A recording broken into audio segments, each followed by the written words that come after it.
who wasn't someone with formal training for the role. He never even finished college, and his first career was just teaching language to a few rather reserved people. But still, a passion for science.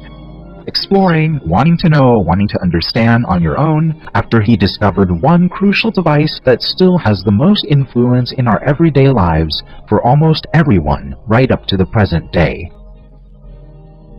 Alexander Graham Bell was born in 1847 in the city of Edinburgh, Scotland, United Kingdom.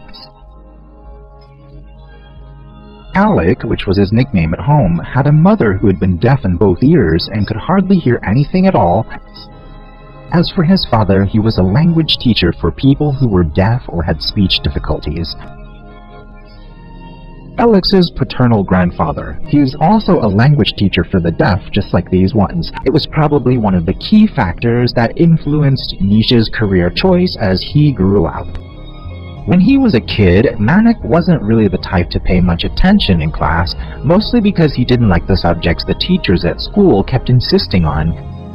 Manik ended up quitting school at 15, and at that time he had only made it as far as high school. But then things started to change after his dad sent him to live with his grandpa in Long City. It was there he started to turn his attention back to studying again over time. Got accepted to study at one of the most prestigious universities in London. His name was the Quick Learner.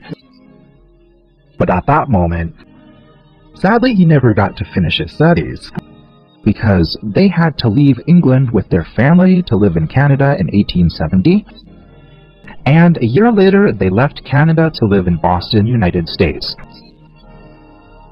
A Bostonian. Former teacher Hamel started his career as a language instructor. Maybe you've come across him at the university. Even though his main profession was teaching, he also had a strong interest and deep knowledge about the telegram messaging system. That's why, aside from teaching, I also spent a lot of time focusing on research and experiments about bullet penetration technology.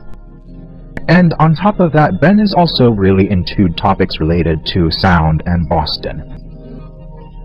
Back when teaching at a Malaysian university, he also probably took on some private students. And among those private students, there were two of them, both kids from wealthy families, Mr. Yari at Harvard and Mr. Tom Machine Riel, an investor with a strong interest in telegram-related ventures. During that time, this telegram-related business is exclusively controlled by Western Union. And because they were a monopoly controlling the market with no competition like this, Western Union can set prices however they want, which is why the cost of sending a telegram is so high. That's why Jan and Havad and the Big Machine teamed up with Alexander, because when they provided the funds and location for Bell to conduct research and experiments to figure out how a method to improve the telegram system to make it better and cheaper than the technology used by Western Union. The main point of the competition there is about figuring out how to send more telegrams at the same time and over a single line to match those two. Union Institute has technology that can send up to 4 telegrams at the same time. That's the 5th technology from Big Asia, so yeah. To compete with Western Union, they had to figure out a way to send a message for the 4th time all at once. This is the main focus of Alexander's research. But in the study and experiments on this telegram messaging system, who got sidetracked and became really interested in another new topic. It was about wanting to upgrade screen technology that at version 2 could only send text messages. Turn it into a system that can send voice messages, basically a telephone that lets people talk back and forth directly. After spending a lot of time studying and experimenting with this voice messaging system, a group of investors led by Mr. Ye still wasn't convinced, didn't trust this new technology, but also demanded that Well focus his research on the telegram system, where it was seen as a technology that could be put to real practical use and could be used to make a profit. In the end, that kind of approach led to finding the first central solution. He could spend some time studying experiments on creating phone systems. According to your preferences, but you need to spend most of your time. Prioritize studying the telegram system, which is the investor's goal. Bell's research and language work really delivered results that matched exactly what the investors were hoping for, who figured out a way to send up to 10 telegrams at once over a single line. In other words, it went beyond the technology of Edison and Western Union, which previously could only send 4 messages at the same time. It could also achieve its own goals. He discovered a way to transmit sound through the telegraph system, and went on to create a telephone system, and even managed to register an active patent as the inventor in 1876. 1 year later, Malaysia, still missing Mel along with Mr. Yanan Hat and Big Asia Na. They also teamed up to start their own brand new telecom company, which was named as mentioned above. This top Beltai phone company was actually the origin of the American company run by Keng Chit Sun Chai, also known as E Chin Chi, which is still operating today in the United States, and which is considered the largest telecommunications company in the world. Thinking back to around Alexander's time, we can send messages from one place to another through 2 main ways. The first method is delivering messages in person through a messenger or a soldier, which is a message delivery method that's pretty slow and not very effective for long distances. The second method is sending messages via the telegram system. Compared to sending messages through military couriers, telegram is a messaging system that's fast and efficient over long distances. But it's expensive. Back in the early days, over a single telegram line, you could only send 1 message at a time. Later on, through the research and experiments of experts, including people like Ma Shizin and from Malaysia, Singapore, and so on, they figured out a way to send up to 2 telegrams, then 4, and later on as many as 10 all at once. But still, even so, Malaysia in red, as you understand, means sending messages through this telegram system. It still wasn't all that effective because there were so many complicated steps before you could send even 1 message. First, you need to take the message you want to send and break it down into smaller chunks in advance, basically into a set of data blocks. Bits, which in English they call bytes. And only after that can you send this chunk out. And you can connect the other wire to the message they received, which is also all 10 and cut off like this. They have to destroy it and turn it back into a test before they can look at it. That's why. It happened during the study of Alexander Graham Bell's telegram system. Focus closely on question 1, what if they could send voice messages and talk back and forth directly? Someone who's skilled in the telegraph system and also knows about the month of Pisek and how human voices are transmitted. I just keep thinking they should be able to find a way to innovate telegram. 2, sending messages instantly and even turning them into live human voice. During that time, you were working as a language teacher, something you'd done before, and also taking on jobs from investors.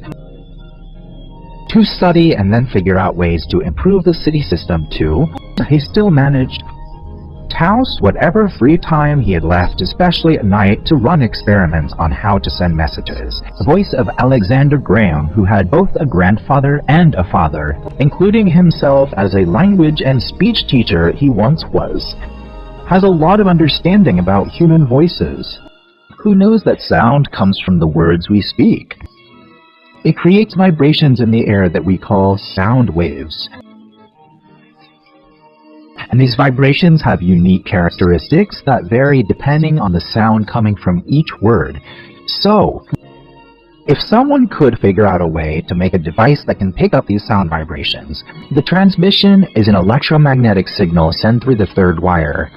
On the other end, the receiver converts this electromagnetic signal into vibrations. As for the sound, they're sure it could be produced even through a telephone line, so we could talk and respond to each other directly. And that's the key point. Who spent time studying and experimenting with his assistant named Komar Savath Sin in early 1876, when they successfully carried out an experiment to transmit sound through a wire. But at that time, they still couldn't turn it into a proper telephone line because the sound received on the other end wasn't clear enough. It still couldn't let people hear clearly or tell which words were which, so they couldn't really have a proper conversation yet. But even so, who hurriedly took what you had discovered to file an active registration application, request official recognition that it was his work.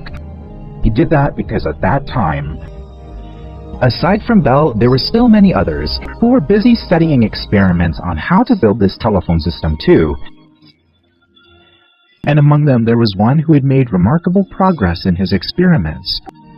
He was an electrical engineer named Elisha Gray. In fact, Elisha Gray also discovered a way to transmit sound over wires at almost the same time as the other inventor. But the American authorities, they decided to grant the active patent to Bell, citing the reason that Bell was the one who had come to register and apply first. It was filed on February 14, 1876. As for Elisha, he also filed his application on that same day, but just a few hours later, Alexander, maybe all the way up to now. Still, some confusion continues to linger. But generally, people agree that the one who will get the credit is the person who figured out how to build the telephone system through this study, working completely independently from each other, without anyone copying or stealing from each other, yet the one credited as the inventor of the telephone. It's because they were the ones who got the regulatory announcement from the US authorities. In March 1876, aside from already getting the official convention announcement from the authorities, he then managed to figure out how to make a telephone wire that actually let people talk and understand each other. It was put on display for the public to see and try out in June of that same year during the Centennial Exhibition, celebrating the 100th anniversary of the founding of the United States. From that moment on, Alexander's work and reputation probably started to become well known. But when they offered this telephone technology for sale to Western Union to turn it into a business, Western Union refused to take it, who also decided to take this technology and run the business on his own. He teamed up with two other investors, Marina Vat and Tom Machine, and then started a phone company called One in the year 1000. 572 named it Bell Tiana on February 0. A few days after starting this company, who was married to her and never armed, who used to be a former student and will become Mr. Yin Hao's daughter, and later on, who went on to study and experiment with many other technologies. In particular, the creation of a medium, meaning a device to dampen or reduce sound. That's why. That became the name used to measure how strong or weak a sound is, the decibel. Malaysia died from illness caused by salt deficiency in August 1542 at the age of 75.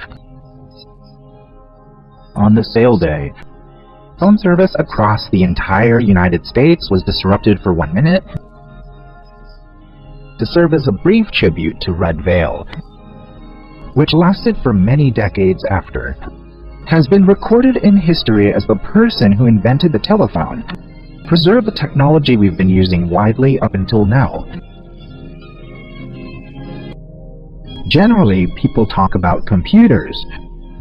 Many people immediately think of Bill Gates or Steve Jobs. But actually, the history of computers began long before the era of Bill Gates and Steve Jobs. And the person who played a key role in developing the theory that led to the creation of the computer, and sometimes he is considered one of the three fathers of modern computer science. He was a British mathematician named Alan Turing. Rid Turing was born in 1912 in London, England. He was born just 2 years before England, like many other countries, got pulled into World War I. Ever since he was little, Alan had always been a smart kid, and the teachers at school also noticed Alan's unusual intelligence. But the teacher didn't really pay much attention, because his smarts at that time were in the field of mathematics. Meanwhile, the school at that time had a curriculum focused mainly on social studies and philosophy. Even so, Alan Jung-Vin still kept a strong focus on studying mathematics and science in general. He eventually passed the entrance exam to study at one of England's most prestigious universities, the University of the West, in Priya Sihanouk province. Alan quickly advanced to become a first-year math student, and by 1935, he had been selected by the university to work as a mathematics researcher at that time. At the time, he was only 22 years old. In his work as a mathematics researcher at Cambridge University, who managed to write and publish an important paper about the principles of creating a certain type of machine that can perform any calculation that can possibly be computed. The theory in this document later became the foundation of modern computer science, and which is